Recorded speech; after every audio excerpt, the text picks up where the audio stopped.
안녕하세요. 안녕하세요. 안녕하세요. 대한민국 바로알림단 11기 단원 오선화입니다. 오홍석입니다. 강윤수입니다.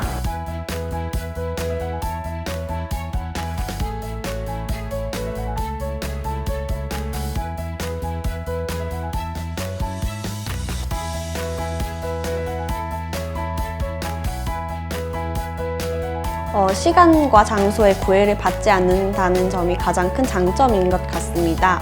해외에 거주하는 단원분들도 온라인으로 충분히 활동을 하실 수 있을 것 같습니다. 우선 한국에 대한 정확한 정보를 많이 가지고 있는 것이 가장 중요한 것 같습니다.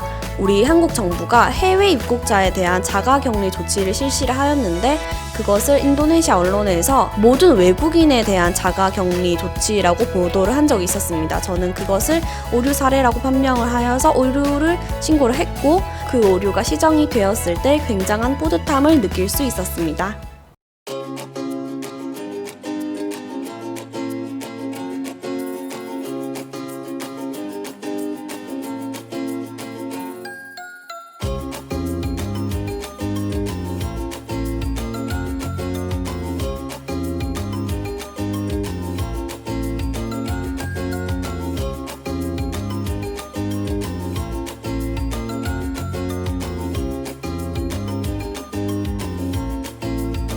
한국과 관련된 여러 가지 일본의 문화와 혼동되는 부분이나 중국의 문화 혼동되는 부분을 한국의 문화라고 오류를 정정을 하면서 그러한 과정을 통해서 굉장한 뿌듯함을 느낄 수 있었고 제가 오류를 신고한 건수 중에 시정이 된 건수도 있고 시정이 되지 못한 건수도 있었는데요. 시정이 되지 못하더라도 최대 2년간 모니터링을 하고 계신다고 알고 있습니다. 네, 아무래도 이제 주로 외신 매체에서 한국 관련 오류를 찾는 활동이다 보니까 외국어 구사 능력은 중요하다고 생각합니다. 근데 꼭 영어일 필요는 없고 일본어, 독일어, 중국어 같이 자기가 구사할 수 있는 한 가지 언어가 있다면 그걸로 충분하다고 생각합니다. 저는 주로 한국 전통이나 한국 음식 이쪽으로 찾고 있습니다.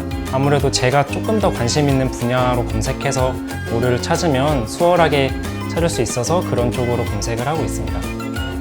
저는 주로 일본어로 오류 기사를 검색했는데 손흥민을 검색을 하고 있었습니다. 근데 기사 중에 군대 관련 기사가 나왔고 그 기사에 단축전 기간으로 표기된 기사가 있어서 오류를 신고하게 되었습니다. 이게 어떻게 보면 그냥 사소한 지나칠 수 있는 오류인데 저는 또 한국 남자로서 가만히 볼 수 없어 그 오류를 신고하게 되었습니다. 오류를 찾기 전에 한국 바로알림 서비스 웹사이트의 정보를 수집하는 건데요. 그러한 사례랑 정보들을 먼저 파악을 한 후에 오류를 찾으면 좀 더 용이하게 오류를 찾아볼 수 있을 것입니다. 한국에 대한 특징을 먼저 파악을 하고 또 이것을 어떻게 홍보를 할지 계획을 하면서 카드뉴스와 영상을 만드는 것이 중요하다고 생각합니다. KBO 마스코트를 홍보하는 것이었는데요. 이 활동을 통해서 우리나라에 대해서 좀 더 알 수 있게 되었고 또 외국인들에게도 마스코트를 친근하게 소개해 줄 수 있는 카드뉴스를 만든 것이 매우 기억에 남았습니다. 제가 해외여행이나 해외 활동을 할 때 한국에 대한 사소한 오류들이 많다는 것을 깨달았습니다. 이 사소한 오류들을 수정해 나가면서 대한민국 큰 이미지를 형성하는 데 기여할 수 있지 않을까? 한국의 이미지를 만드는 데 도움을 주고 있다는 점에서 뿌듯함을 느낄 수 있었습니다. 우리 한국에 대한 정보, 문화라든지 여러 가지 오류를 시정하는 과정에서 한국의 이미지를 형성을 하고 그것과 더불어 개인 성장도 이뤄낼 수 있어서 추천드리고 싶습니다. 개인이 오류 시정을 할 수 있는 기회가 쉽지 않기 때문에 이를 이유로 다른 사람들에게 추천하고 싶습니다.